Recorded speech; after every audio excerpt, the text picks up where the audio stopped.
Prva tekma pomladanskega dela prvenstva nogometaše Maribora ni prinesla veselja. Celjani so uspeli odigrati dobro tekmo in v samem finišu doseči tudi zmagoviti gol. Pa pojdimo lepo po vrsti.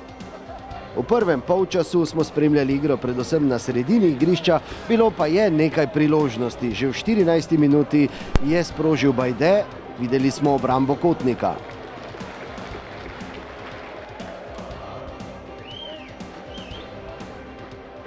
Nato v 18. minuti nenadoma Ibrahimi iz kakih 30 metrov, še enkrat več, je mreža Celja ostala nedotaknjena.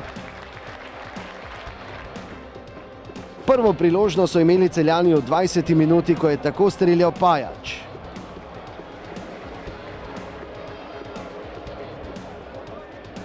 Nato še enkrat Bajde v 29. minuti po podaji Mertlja.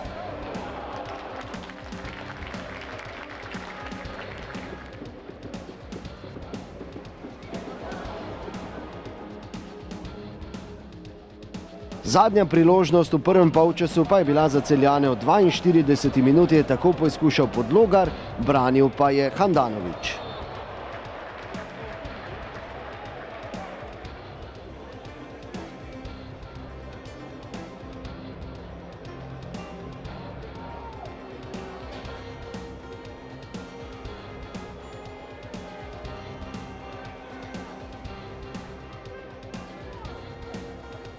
V drugem polčasu smo videli najprej dve lepi priložnosti za Celjane. Najprej v 52. minuti tako Pajač, obramba Handanovića.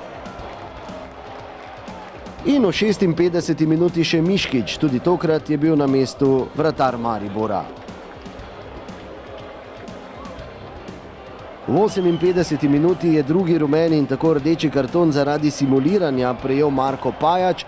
Dobre pol ure je torej Maribor imel igralca več.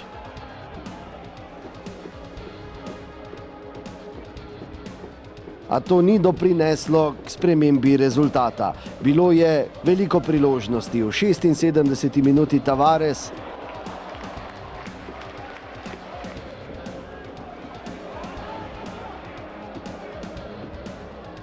nato v 83. minuti Janković,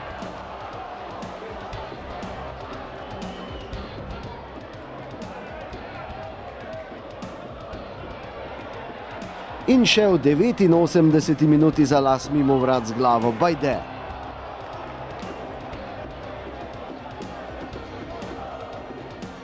Nato pa v 93. minuti izgubljena žoga, proti napad Celja z igralcem manj, v polno pa je zadel Milan Spremo za edini gol na tekmi, ki je bil seveda tudi zmagovit. 3 točke za Celjane,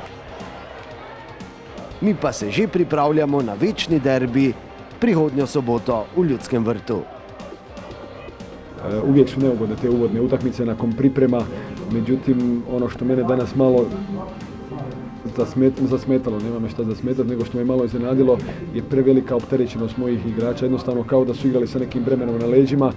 Pokušavao sam dobiti igrača koji bi bio inspiriran da eventualno sa individualnim nekakvim potezom otključa bravu Celja, onda bi sve bilo lakše. Nismo to napravili, kažnjeni smo još u zadnjoj minuti, međutim što je tu je treba tu utakmicu što prije izanalizirati, staviti je iza sebe, okrenut se derbi. Mislim da se moramo vsi kar po tej tekmi malo pogledati v ogledalo. Veliko časa nimamo, enostavno si reči, v bistvu biti dovolj samokritičen in hitro odpraviti se te negotovosti, ker jaz pravim temu, da je enostavno vse v glavah. Publika se je odzvala neverjetno in smo jim ostali dolžni. Danes smo jim ostali dolžni in to bomo probali definitivno nadoknaditi v soboto.